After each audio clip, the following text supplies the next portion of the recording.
यादव तो भगौड़ा हो गए बिहार की राजनीति से। इस संविधान का दंदा पड़ा कोत का दौड़े दौड़े हकासे पियासे भागे भागे आए। भ्रष्टाचार को छिपाने के लिए ममता बनर्जी बेचैन हो गई। भतीजे को बचाने के लिए ममता बनर्जी पहुंच गई। ममता बानो की सरकार के पाप का, अत्याचार, अनाचार, भ्रष्टाचार, कदाचार, पापाचार का, तृणमूल कांग्रेस के निरंकुश शासन का पिंडदान बंगाल की शांति पसंद जनता गंगा सागर में करने जा। मौलाना अखिलेश जी की सरकार आने वाली। 2022 आ रहे हैं, 2027 आ रहेंगे, 2032, 2037, 2042, 2047, 2052, 2057, 2062, 67, 72, 77, 82 सब हारेंगे अखिलेश यादव। नमस्कार, बहुत बहुत स्वागत है आप सभी का। आप देख रहे हैं एनएमएफ न्यूज, आपके साथ मैं हूं नम्रता चौधरी। आज इस वीडियो में बात करेंगे बिहार की। आप सोचेंगे बिहार में चुनाव भी हो गए, जीत हार तय भी हो गई, और आज बिहार पर क्या चर्चा होगी। सबसे बड़ी खबर बिहार से लालू परिवार से जुड़ी हुई ये आ रही है कि कोर्ट ने लालू परिवार के 41 लोगों पर आरोप तय कर दिए हैं, 52 लोगों को बरी कर दिया है। मामला क्या है? लैंड फॉर जॉब, ये जो पूरा केस था, इसमें कोर्ट ने 41 लोगों पर आरोप तय किए हैं जो लालू परिवार से जुड़े हुए हैं। इसमें खुद लालू प्रसाद यादव भी हैं, उनके दोनों बेटे हैं, बेटी है, राबड़ी देवी भी हैं। आज इसी पर चर्चा करेंगे। युवा चेतना के राष्ट्रीय संयोजक रोहित कुमार सिंह मेरे साथ मौजूद हैं। आपका स्वागत है रोहित जी। बताइए जरा, अभी तक तो विदेश में थे तेजस्वी यादव और फिर इस बीच ये खबर आती है, अब नेक्स्ट क्या? देखिए, तेजस्वी यादव तो भगौड़ा हो गए बिहार की राजनीति से। बिहार विधानसभा में लीडर अपोजिशन बने बाबूजी की कृपा से। भाई घर की पार्टी है, विधायक हुए तो हो गए अपोजिशन के नेता।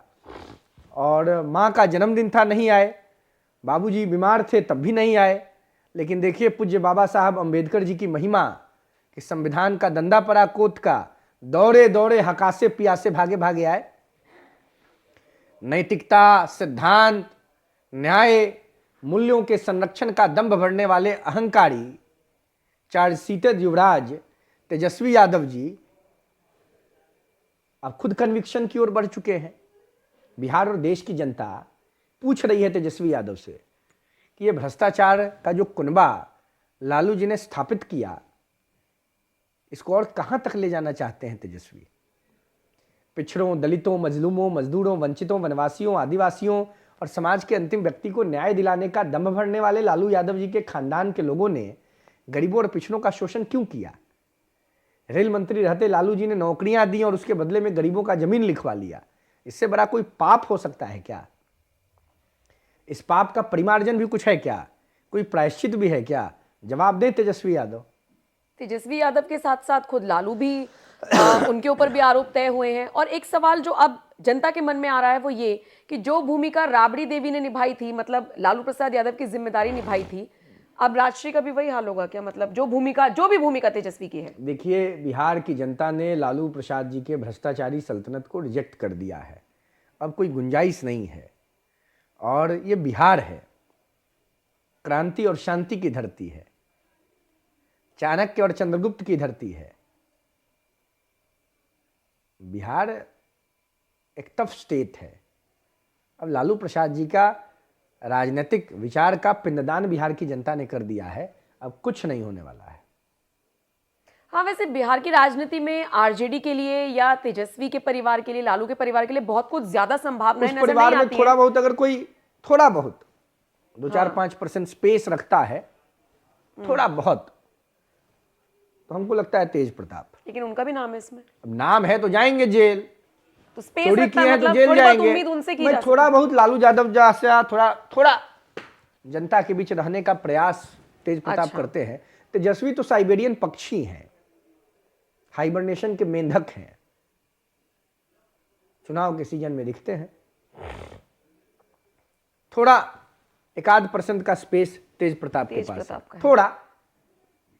अब मुझे ये बताइए, ये जितने भी घोटाले राजनेता नेता करते हैं, एट दी एंड सबको उसका खामियाजा भुगतना पड़ता है। मैं थोड़ा शिफ्ट करना चाहूंगी, बिहार से बंगाल आना चाहूंगी। पूज्य बाबा साहब अंबेडकर जी के संविधान को आधार मानकर न्यायपालिका निर्णय देती है। बिल्कुल नहीं, सही बात है। अब मैं बंगाल पे इसलिए आना चाह रही हूँ कि हमने देखा बंगाल में आईपैक के जो फाउंडर हैं प्रतीक जैन, उनके घर पर छापा मारा जाता है। अचानक से ममता बनर्जी पहुंचती है, ना जाने कौन सी हरे रंग की फाइल लेकर वो निकलती हैं। तो अब सवाल लोगों के जहन में ये भी है कि उस फाइल में क्या था। अब देखिए किस प्रकार से आ, दखलंदाजी हो रहा है प्रशासनिक कार्यों में। क्या कर रही है ममता जी? राज्य की मुख्यमंत्री हैं, देश की सेंट्रल एजेंसी अगर कोई जांच कर रही है तो अब राज्य का अमला फमला लेकर के वहां पहुंच के सरकारी कार्य में बाधा बन रही हैं। इससे भी बड़ा कोई पाप है क्या? भ्रष्टाचार को छिपाने के लिए ममता बनर्जी बेचैन हो गई, भतीजे को बचाने के लिए ममता बनर्जी पहुंच गई, सेंट्रल एजेंसीज के अधिकारियों से झगड़ा किया।